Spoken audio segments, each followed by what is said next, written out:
chapter 5.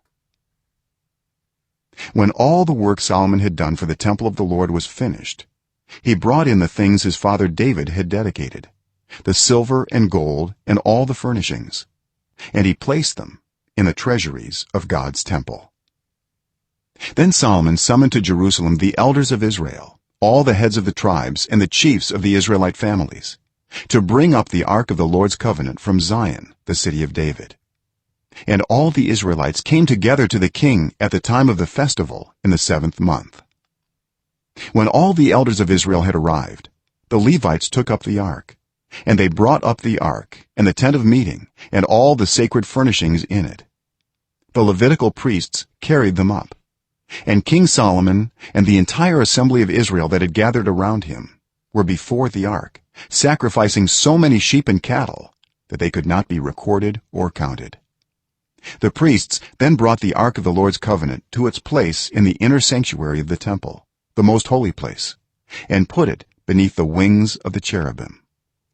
The cherubim spread their wings over the place of the ark and covered the ark and its carrying poles. These poles were so long that their ends, extending from the ark, could be seen from in front of the inner sanctuary, but not from outside the holy place, and they are still there today. There was nothing in the ark except the 2 tablets that Moses had placed in it at Horeb, where the Lord made a covenant with the Israelites after they came out of Egypt.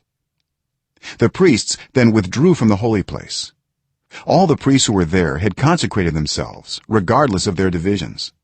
All the Levites who were musicians, Asaph, Heman, Jeduthun, and their sons and relatives, stood on the east side of the altar, dressed in fine linen and playing cymbals, harps, and lyres.